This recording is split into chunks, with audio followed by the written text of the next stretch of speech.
Good morning mga karaos, good morning. So welcome back po muli dito sa aming channel ngayong araw po ng Biyernes. October 3. So another day and another house improvement po. Nandito tayo sa Garden Villa sa Tansa. Yan, bali gagamitin namin dito yung hollow board. Yung hollow board na hindi po nasisira kagad at magagamit pa natin sa pag-ulit-ulit sa mga renovation natin. So bagay na bagay itong hollow board na to. Gawa ng laging maulan yung panahon. So gagamit tayo ng mga common, yung mga pinolik board. Baka pagka nagporma tayo, umulan, laging mababad sa basa ng tubig, baka hindi na po siya tumagal.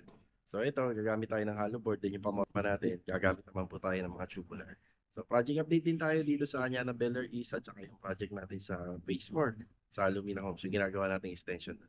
Samahan niyo po muli kami ngayong araw po na Biyernes. Enjoy watching po. Let's go. Tara. Rusty, good morning. Yan, bali si Rusty yung taga-putol ng hollow board natin. Itong hollow board na ginagamit namin, may kapal lang to na ano po, na 1/2. So 1/2 lang yung kailangan natin. Medyo mas price ito kaysa sa pinulik board. Pero ito naman ho kasi, ilang paulit-ulit na namin gagamitin dito sa forma ng poste, ng biga. Ilang paulit-ulit na po natin gagamitin yan. Ang pinampuputol lang po ni Rusty rito is yung grinder. Yan. Pwede rin pong circular at pwede rin po yung bala ng grinder. Yung bala na pamputol po ng bakal.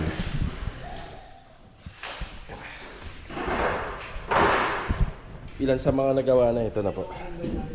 Tapos sa black screw lang yung kailangan natin dito, yung pang metal. Mas maano na to, mas maganda nang gamitin tong tubular kasi tuwid na siya. Compared dun sa mga coco lumbers na minsan nakabengkong. Ilang beses na natin itong gagamitin. Sa ngayon, hindi pa kami gumamit ng primer para rito. Kapag siguro sa mga susunod na project, ipapa-primer natin itong mga pamorma natin para lalong tumagal ang buhay. Yan, Master Jojo, good morning. Good morning. Kaya kay Bilog, nandito si Bilog, good morning. Yan na. Yan, thanks bro. Yan, dito binubuo na po yung pamorma. Napakadali lang po nito at hindi na kami gagamit ng pako pa. Medyo may effort lang ng konti kasi ang mga ginagamit po namin dito na materyales ay imbis na pako, tech screw. Yung pang-install po ng bubong. Yan.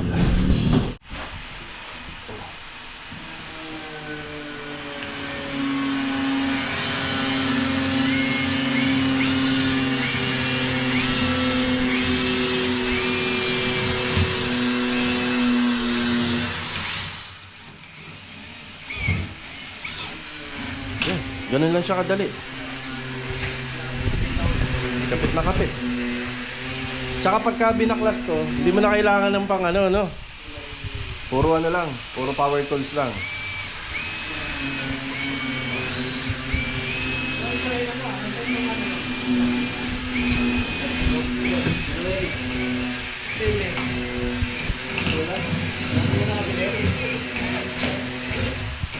Yan, pag nagbaklas tayo ng forma, madali na. Gagamitan na lang po ng barena.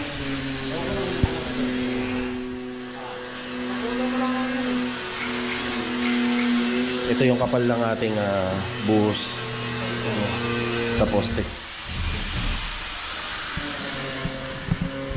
25 cm by 40 cm. Yan ang nando sa plana. Pinakakapal mo. Tapos dito inuumpisa na yung paglilinya. Saka na lang po natin ipapaliwanag to kung ano-ano yung mga ginawa rito. Dito importante na laging kinokoberan po yung sa mga floor drainage. Yan, ito pakokoberan din po natin yan. Yan, hindi makakaligtas sa atin to. Yan, pakoberan natin to. So lahat importante. Ang ginagawa lang naman dito, kung may heat gun ka, lighter or tsaka posporo, or mas maganda talaga may heat gun. Yan, pinuputol lang po ng 4 na kanto to. Sa 4 na kanto, yung PVC pipe, saka po binibend. Siyempre, matigas yung PVC pipe, mabibend mo lang yan kapag mainit siya. So yun, para safe lagi yung drainage. Tapos sa floor drain, kailangan may mga P-trap. Ito yung P-trap natin. So sa ngayon, yung column natin madumi pa. Papalinis po natin yan kapag nagforma. Yan, papalinis natin lahat. Yan, floor drain ang silbi ng ano niyan, P-trap, para hindi umamoy. Tapos ang pinakaano po natin, release nandito. Yan, magkakaroon tayo ng catch basin dito. Yan, may mga release na yan, abang. May mga abang na yan. Yan, pakukoberan po natin lahat yan. Tsaka pala, babaguhin namin lahat ng linya ng water line dito at saka ng floor drainage. Yan sa sanitary. So, bagong linya lahat kasi hindi natin alam yung history nitong unit na to nung ginawa. Baka mamaya may mga barado na dyan. Tapos may problema pa nga tayo dito noon nung na-vlog natin kasi yung septic tank, mababa po siya. Yung levelasyon niya hindi papunta dun sa culvert line, pabalik. So gagawa kami ng panibagong septic tank. Bali dito na po yun, dito kami gagawa sa may bandang labas. Kasi pag nagpa-siphoning sila ma'am, nandito sa may dining area, dito pa talaga nakalagay. So pag-uusapan na lang po namin yung pag-uusapan na lang namin yung additional cost. Medyo matrabaho yun. Kuya Boy, good morning po Kuya Boy. Good morning. Meron pa tayong isang hindi nababati. Si Marvin, good morning Marvin. Good morning. Yun na.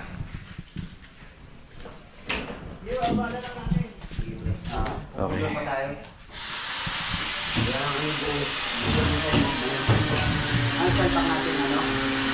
Tapos ang ginamit na pangkabit nito, black screw, 1 and 1/2. Yan. Yung mga tubular na ginagamit namin, 1 and 1/2 by 1.5. Yan yung kapal niya. Napakaraming project ng paggagamitan po nito. Yan. Maraming project na. Naka-hollow board tayo, which is yung hollow board is gawa sa PVC, hindi po siya nabubulok, hindi naaanay. So maraming beses po natin siya magamit. Although po siya, may expiration din talaga to, pero ang lamang maraming beses natin siya magagamit. Tapos itong si tubular naman, kagandahan po kasi nito, yung frame niya tuwid, pantay. Kaya subok na makakaasa tayo rito. Kaya makakaasa po tayo rito na maganda yung quality ng magagawa natin. So medyo magastos lang itong mga ginagawa namin dahil since nangungontrata naman tayo, pwede po natin itong gamitin sa mga susunod na project. Doon na tayo makakasave, doon na tayo makakamenos. Yan yung black screw, mga naka-install dyan, madaling i-detach. Yung text screw, napakadali rin po yan na i-detach. Tsaka yung ganitong klaseng pamamaraan na materyales, napakadaling i-prepare kasi mabilis lang po siyang putulin. Yan, mabilis lang din po siyang i-assemble. Pero ayan, may coco lumber pa rin kami. Galing sa mga existing project namin. Yan, galing po sa mga dating project namin. Dinala na namin dito. Yan. Ito naman mga coco lumber, makakatulong po siya sa forma, sa tukod. Ang kahit pa paano, makakatulong sa pagbalanse po ng ating biga at saka ng mga poste. Ayan na si Ulan, umuulan na. Yan, sana ganito lang, huwag lalakas. Ayan, pupunta pala ako ng ngayon ng Anyana Beller East project. Yung gawa ng kukunin ko yung mga scaffolding natin doon na hindi naman na po masyadong gagamitin. Nandito na po natin dadalhin. Ito yung ginagamit namin na brand. Maraming brand na yung lumabas nito. Ito. Tapos sa 12mm po siya. Ayan o. Okay na lang.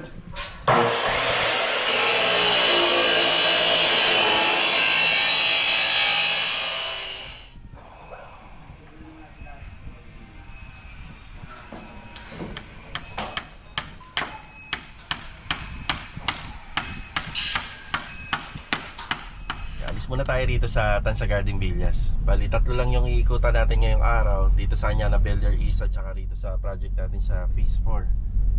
Ayun yung condition ng weather natin. Maambon. Sana hanggang ganito lang. Para kahit paano makabuelo tayo ng konti.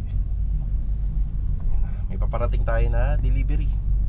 Yan na. Pa-order tayo ng additional na hollow blocks pa kasi nagamit na. Graba at saka yung mga tubular na pang-frame ng ating mga hollow board, pamorma ng mga poste at biga. Sana ganito lang at wag uulan. May plano kasi ako magpahakot na ng panambak ngayon para hindi po umatras. Kasi yung lupa mahirap hakutin yan kapag umuulan. Bali ito, daan muna tayo rito sa hardware. Bali yung bumili ako ng hollow blocks para lang yun dun sa may back extension na bintana. Ngayon bibili ulit tayo ng hollow blocks, siguro mga 13 piraso lang para naman dun sa main door. Yan ba.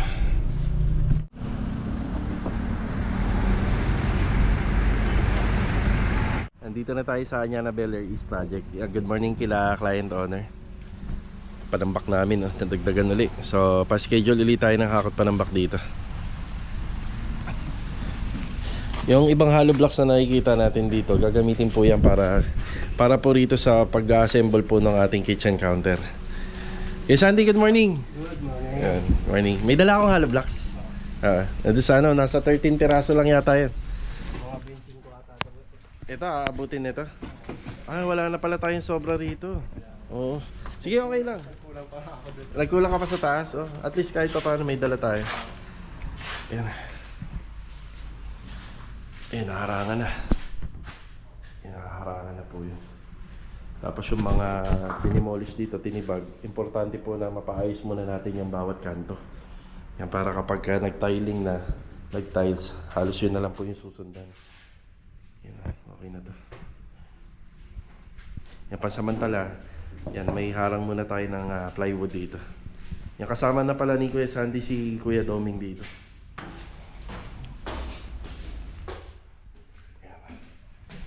Yan, kami naman kada punta ko, meron ako laging dala materyales para kahit pa paano, may dala-dala na tayo. Yan, kulang pa pala yung 13 na binili ko. Sila. Kuya Doming, good morning! Good morning kay Kuya Doming. Kahapon nakapasok ka na, no? Nakapasok na si Kuya Doming kahapon. Tapos ito, ipapayos na rin natin. Bali, sa palaran tayo, hindi naman ganun kalakas yung ulan eh. Ambon-ambon lang naman. Kaya, trabaho tayo rito. Yan naman, tinatapos na lang lahat ng palitada, pati ito, papaayos na rin natin. Ang plano ni Ma'am dito, swing door. Yung ganito. Yung swing door.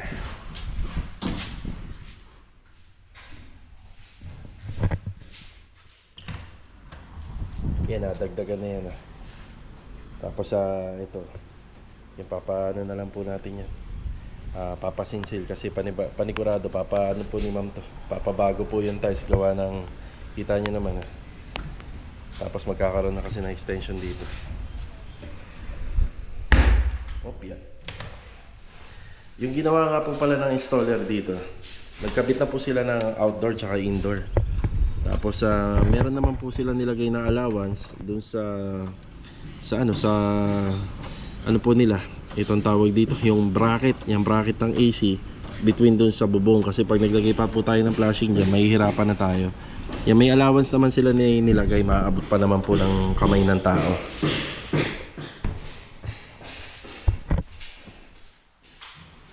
Yan, madilim na rito. Ito yung plano rito eh. Yan, ano po yan. Yan, mabablock po yan. Pati ito, papatanggal na rin po natin yan. Yan, mabablock na rin po ng ano yan, ng CHB.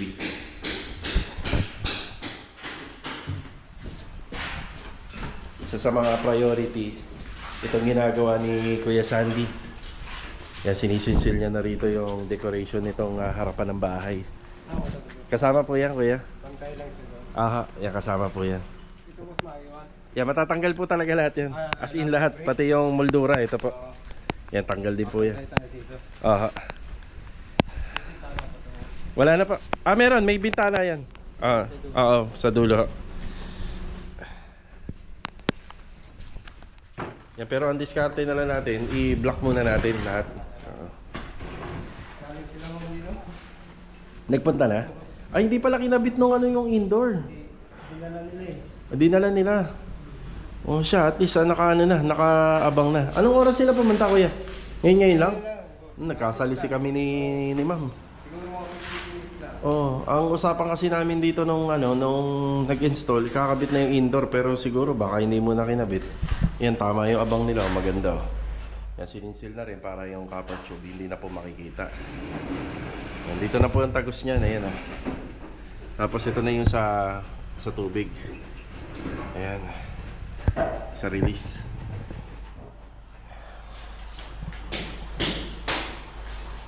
Ayan. Ilan pa sa mga gagawin dito, ito. Papabaklas na po natin ito lahat. Tapos ito, bintana, tatanggalin na rin po yan. Yung sabi ko kay Kuya Sandy, yung inidoro, wag na munang baklasin para may magagamit. Pero yung buong tiles yan, pwede na tanggalin. Pinto. Itong pinto, kahit hindi mo na, para may privacy pa. Tapos sa plano magkakaroon pa ng window rito. Pero ito, buo papasintadahan ko na. Yan, kukunin ko lang itong mga scaffolding. Dadali na po natin sa Tansa Garden Project. Oo, tawagin natin si Kuya Doming para may katulong tayo. Yan, okay na tayo sa Anyana Beller East. Sana. Mauna na ako sa kanila. Ito yung mga kinuha natin. Set of scaffolding to. Bali ay nasa limang set po ito lahat. Yan. Hindi pa yata nakalak. Di pa nga. Ayan na. Para sigurado. Okay na tayo rito sa Anyana Beller East Project. Yan, nakapag-usap na rin kami ni client sa phone. Pumunta pala sila rito kanina. Yan, nagkasalisay, sayang. Yan, bali okay naman sa lahat na nakikita nila dito sa ginagawa namin sa bahay nila. Yan, maayos naman po daw lahat. Yan, ito mga karohos, di natin maintindihan ng weather talaga, ang panahon. Pag bare months talaga. Yan, ingat na lang tayo lagi. Yan, babalik tayo sa Garden Villas.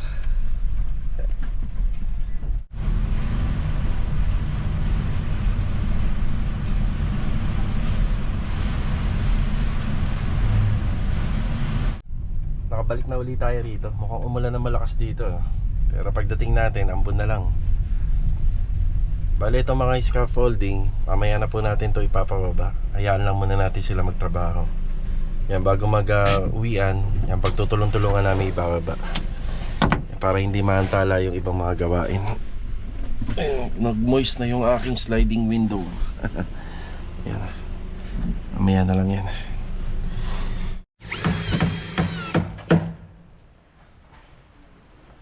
Yaman natin ah. Tech screw.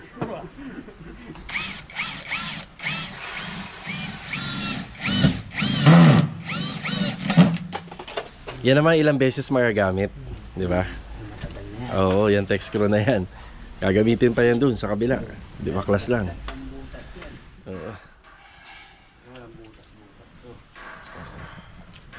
Ito yung bilang kapiraso yun. Tapos linisan mo na rin. Sa baba lang ba? Oo, yun. Hindi titiyo kasi yun. Ayun. Natamaan eh. Yan, nakaisa na tayo rin. Ito yung pangalawa.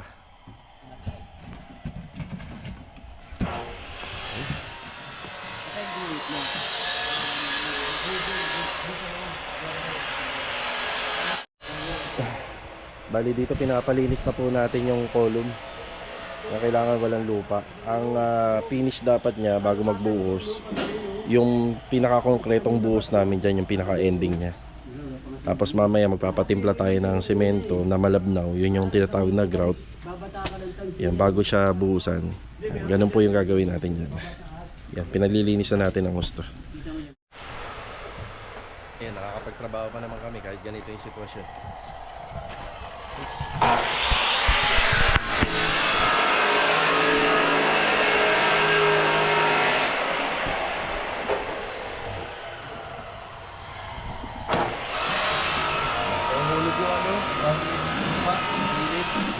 Okay. Basta importante malinisan lang.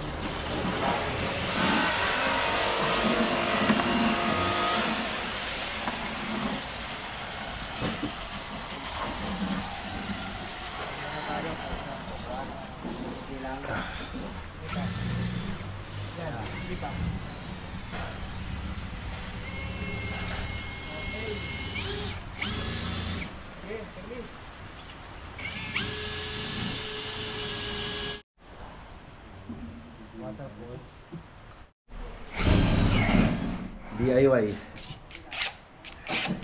Kabelya ginawang drill bit. Butas. So hindi naman maselan yung bubutasan natin dito, yung hollow board. Literal po na mabubutasan to gawa ng, syempre pag mag-aasintada kailangan may abang na pang horizontal. So ito. Yan o. Pero magagamit pa muna natin ng matagal naman yung hollow board. Ang diskarte lang, tatapalan lang po siya ng uli. Okay, kung halimbawa sumakto sa mga susunod na project yung butas, yan mas maganda. Tapos dito naglalagay na si Kuya Boy ng spacer. Ang gamit naming spacer dun sa poste. Yan para yung poste natin talaga nasa gitna ng konkreto. Yan na steel bar na lang din. Ayan 10 mm. Yan para talagang nasa gitna po yung poste nung forma. Yan, kaya kinuha natin yung mga rito, yung mga scaffolding. Yan yung gagamitin natin pang rito. Yung butterboard nitong ating mga poste. Yan, suporta.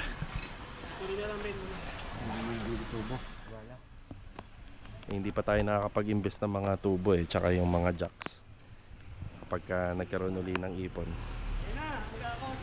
Hahakot ba yan? Hakot sila. Panambak. Wala yung nakasako Yeah. Yung isa nakausap natin gusto nila nakasako. Mas madali nga naman kasi hakutin yung nakasako. Yan, patuloy yung ulan.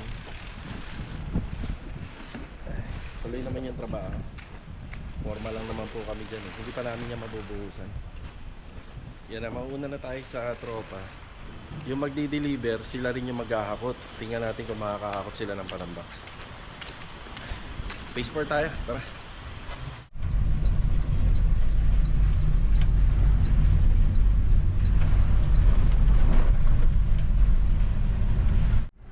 Yan, inabutan pa natin yung tropa rito. Rick, good morning Rick. Yan, maulan na araw. Yan, maulan na araw yung trabaho natin. Sige. At least dito malinis-linis na. Yan, makakaluwag-luwag na ho tayo. Isang poste na lang, no? Oo. Isang poste na lang. Ay. Ano to, may bubong? Shot, hindi pwedeng pilit. Hindi kaya ipilit. Yan. Nangatas na yung sa amin. Oo. Good morning kay Kuya Richard. Saka kay Epo yan, good morning.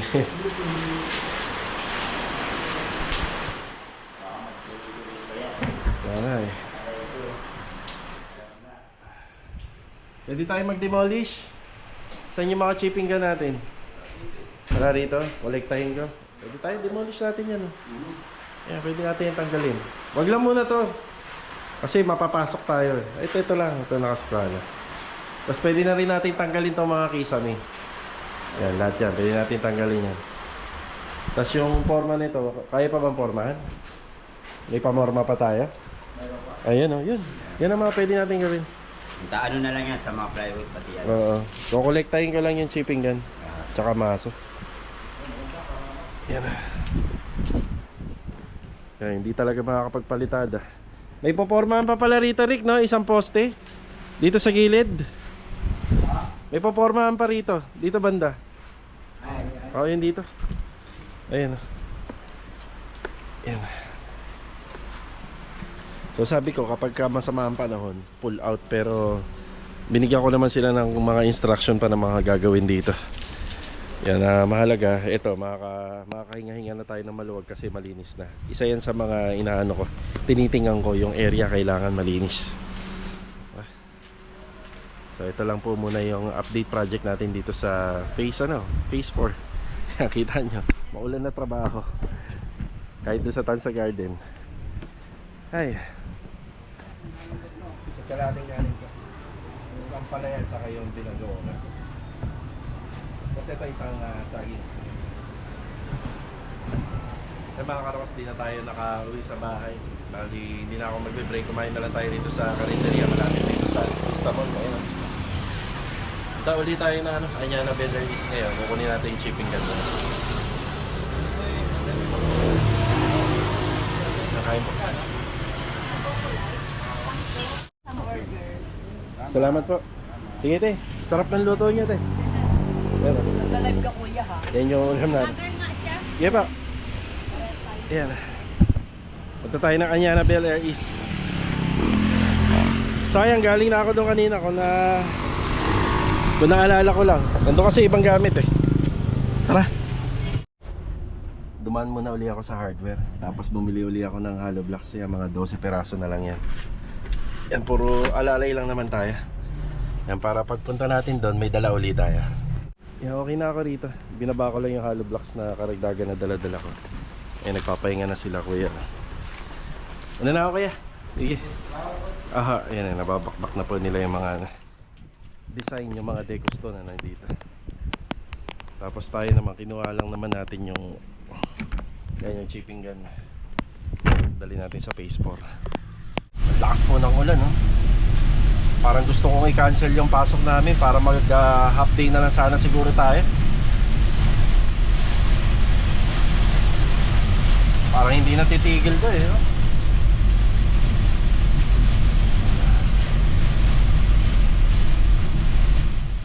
Yan, tingnan natin kung hihinto to or hihina. Eh, nakabalik na po tayo sa phase 1. Kunin mo na rin to, ano, extension. Yung extension lang. Yan. Si Ricky, wala pa? Yan, bali hindi na ako nagpa-update dito sa phase 4. Nakabalik naman si Epoy tsaka si Kuya Richard, pero hindi ko lang alam si Ricky baka mag-half day. Yan, dinala ko yung chipping gun. Yan, tapos naidala rin tayong extension wire para sa pagde-demolish. Balit na mga karaos, nakabalik na tayo rito sa Garden Villas project. Yan, huwag naman sana magkasakit tayo, no? Medyo sumama yung pakiramdam natin.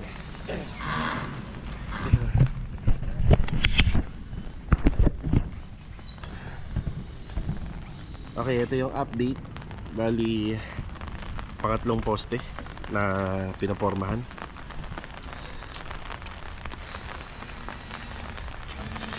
So aside po dun sa walang tigil yung pag-ulan at saka yung pag-ambon ngayong araw, nagkaroon tayo ng delay ng materyales.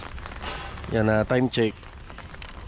Yan, 3:19 na. Hanggang ngayon, yung mga binanggit ko na sinasabi kong delivery, wala pa rin hanggang ngayon.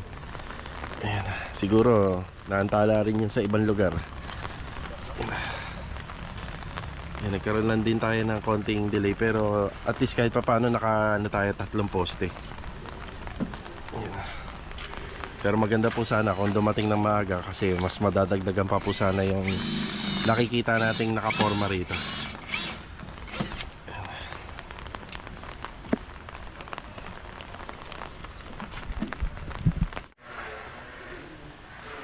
So ito na yung sitwasyon natin dito. So gamit lang po yung mga scaffolding at saka yung mga gamit na coco lumbers na galing sa mga dati naming project. Yan ang ginagamit namin dito. Yan ang in-apply namin para sa poste. So makikita nyo nga lang po pala, binago namin yung diskarte namin dito. Kanina sinabi ko, bubutasan namin yung mga hollow board. So mag-iskwala na lang po kami sa loob ng poste. Kapag binaklas po yan, doon na makikita na yung para sa mga horizontal natin na nakaabang na. So maganda na rin yan para hindi mabutas yung hollow board natin, para magamit pa po natin yan na mas maraming beses pa. Tapos kung sakaling makaipon-ipon at magkaroon ng konting blessing or may sobra, unti-unti tayong bibili ng mga GI pipes at saka clamp, para sa mga susunod hindi na ganito yung makikita natin. So sa ngayon lang naman to, wala pa tayong budget, pero halos lahat ng mga importanteng materyales sa renovation, yon meron tayo. Yan, ginagamit ni Adonis yung tech screw. So yung tech screw pala na ginagamit namin dito, detres lang. Pero kung may mabibilan ng D4, mas maganda rin D4. Pero okay na yung detres. Tapos mga black screw po yung gamit naman natin do sa installation ng hollow board at saka ng tubular.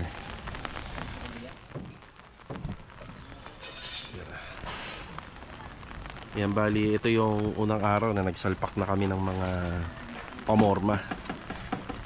Kung papala rin bukas, araw ng Sabado, gumanda-ganda pa yung panahon. Yan, ilan pa to? Ang dami pa. So lima pa rito. Tapos meron pa po tayong isa doon sa kinatatayuan ni Kuya Boy. Yan, bali hindi naman po namin lalahatin na popormahan lahat yan. Kasi nga, kagaya ng sabi ko, unahin lang natin tong 4. After nung 4, doon naman tayo magpoporma sa kabila. Yan. So kung ano yung mga pinamporma natin dito, yan siyang babaklasin natin at ililipat lang natin hanggang sa makabuo tayo. So hindi naman po hindi naman po natin yan malalahat-lahat na mabubuhusan yan. So kailangan kasi yung mga forma na yan ay isang minsanang buhos lang. Tapos yan, malaking katipiran po yan kasi yung quality ng hollow board at saka ng tubular ay hindi nagbabago sa tuwing binabaklas natin sa poste. Hindi po siya nagbabago. Dito lang talaga ako kinakabahan yung kotse na to kasi itong kotse na to ay stock na. Pero nakako naman kami na iingatan namin yung pagtatrabaho rito. Yung shoutout sa may-ari kasi mabait po sila, taga dito. Yan. Ang papagawa rin ng bahay. Yan si Kuya Boy. Kuya Boy, paano mo daw nilulusot yan? Yan taas-taas. Paano mo daw yan nilulusot? Baka inaano mo. Baka binabato mo doon, no? Tapos nasushoot. May sikreto daw doon si Kuya Boy. Yan na. Yan, bali pagdating po sa taas, pagka second level na, magre-reduce na ho kami. Pero 16mm pa rin. Yan, para matibay. Pero magre-reduce na kami dyan. So, di 5 CHB rito. Pagdating doon, di 4. Pero bago tayo bago tayo mag-extension ng slab, yan, babaklasin na po namin yan, no? Baka sabihin ng viewers, paano mo babaklasin yan? Hindi, meron tayong mga konting i-demolish dyan. Yan. Kasi para yung load ng bahay ay gumaan-gaan na. Kasi may mga i-demolish tayo rito. Yan, pati dun. Yan. Yan. Siya nga pala mga karos, maraming salamat nga po pala sa lahat ng inyong comment. Yan, nakakataba po ng puso dito sa vlog natin na to. Maraming salamat po sa inyo. Yan, hindi ko na babanggitin kung ano yung naging topic dito kasi mas maganda kalimutan na lang natin, di ba? So mag-focus tayo sa project natin at makapagbigay tayo ng mga idea and updates sa mga ongoing. So balita ko paparating na daw yung ating materialis na sa biyahe na. Siguro nasa 10 minutes nang nasa biyahe simula nung umalis sa hardware. Ang nilalaman lang naman ng truck is itong karagdagan 200 pieces ng CHB. Kaya kahit meron pang CHB rito, nagpadagdag na ako kasi sayang po yung binabayad natin sa gate pass, 50 pesos din yun. Tapos ito is padagdag tayo ng 2 cubic ng graba para hindi naman tayo mabitin. Tapos ang nabitin kami dun sa tubular, yung tubular na 1 1/2. Yan, ang bilis kasi nung tropa ngayon magtrabaho. Yan, tulong-tulong sila kaya mabilis na ubos yung materialis natin.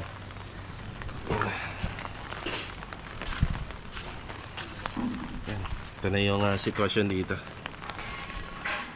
Bale, ito mga karos, hanggang dito na lang po yung vlog natin ngayong araw po ng Biyernes. Ayan, shoutout po kay Sir Andrew na lagi nanonood ng aming vlog. Tapos happy birthday na rin po kay Ma'am Lara Marie. Yan, God bless and always ingat po palagi. More birthdays to come pa. Shoutout na rin kay Ma'am Dinar Ciso Gomez from Marikina City. Yan, God bless po sa inyo. Shoutout na rin po kay Sir Samuel Gaspar. At shoutout na rin po kay Sir Albert Gamon na lagi po nanonood sa aming vlog from Surigao City. At binabati ko na rin ng happy birthday yung anak ni Sir Jojo Salvante na si Ma'am Jiwelian Salvante. Yan. More birthdays to come pa. God bless.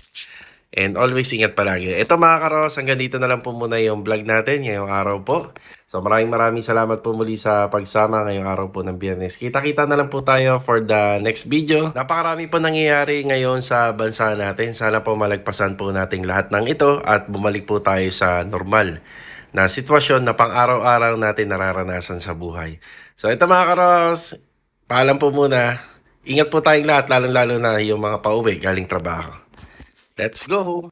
Tara!